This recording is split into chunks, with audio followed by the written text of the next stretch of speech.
The theme is the cosmic code, and I call it, in other words, the cosmic algorithm. Out of the ultimate infinitude, which is the absolute, comes a special arrangement of factors, which is to be the principle of design of the forthcoming cosmos. I call this the algorithm, or the code.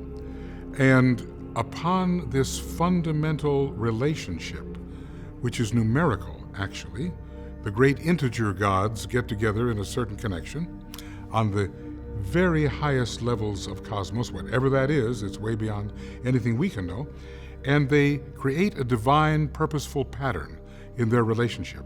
And everything that follows emanatively from them is stamped with that particular relationship, which is the ideal archetypalized order of any being in cosmos and of any being in relation to any other being.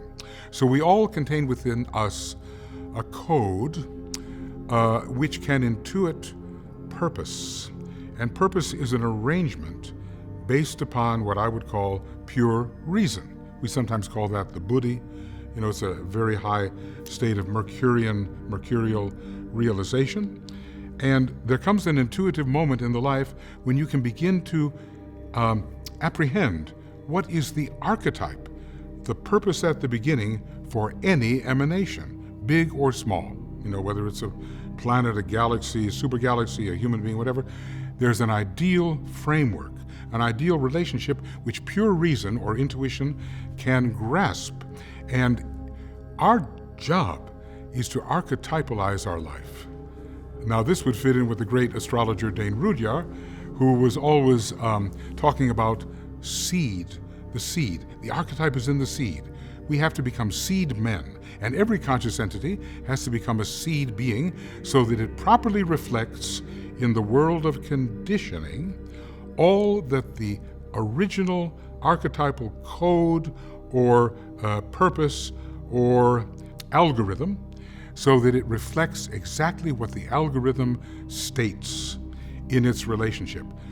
You can take as long as you want to get there, and the ways and means of arriving are many because the principle of free will exists, but in the end, the code, the archetype, the divine design, the purpose has to be realized, and then comes that resonance between the world of becoming and the world of being that says, okay, universe over. This is achieved.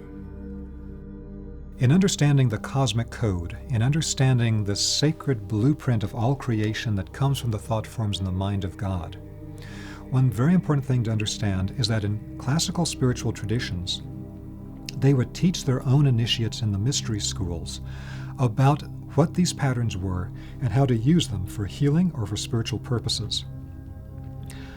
But they would not teach this to the general public in that tradition or that religion.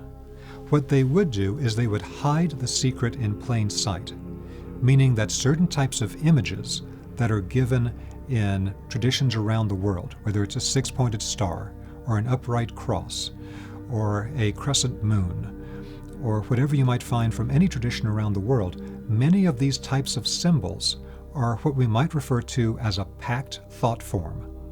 A packed thought form is a tremendous amount of information that's held in a packed nucleus. And so many geometric forms, in fact, hold within them tremendous amounts of information about potential applications of that form energetically.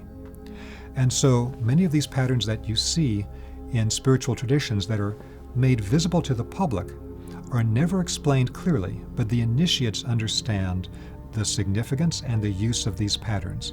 For example, in the Jewish Kabbalistic tradition, the form of the original seven-branched candelabra, candlestick, has a pattern in which the first and the seventh stick are connected in a great arc, second and the sixth in a great arc, third and fifth and the fourth stands alone. And within deeper aspects of the Kabbalistic tradition, this is known as the actual geometric archetype of entire sevenfold patterns of time, where the first and the seventh, the beginning and the end of the cycle, have a hidden connection, as do the second and sixth, and the third and the fifth. So these types of hidden teachings embedded in the geometry are found in every major tradition. When are we happy? When are we joyful? It's when our expression achieves the archetypalized state and we are in resonance with the pattern that sent us forth and must be achieved in the conditioning world. And otherwise, we have in musical terms dissonance. Dissonance is pain in music. Of course, you wouldn't want to have music without dissonance, okay? Because pain is good. It makes you appreciate the moments of harmony.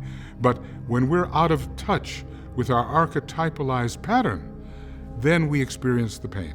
And when we come into alignment through humility, through service, through love, love is pure reason, come into alignment with the archetype, then we achieve that moment of blissful harmony which releases us from conditioning.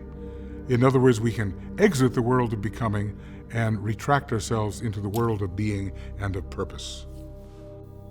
Today we tend to use the term archetypes to refer to these higher patterns that represent particular processes. Now, the term archetype today is really connected to this idea of the thought forms in the mind of God. We have to understand that a true archetype, a true symbol, in the highest sense, is always a thought form in the mind of God in which there is a pattern that is crystallized, that holds within it all the content that is potential within an entire process. And this can be used then to summarize the entire pattern of a person's life, or of an initiatory process, or really of anything in creation. The archetypes are the divine thought forms from the mind of God that create everything that manifests at the lower levels.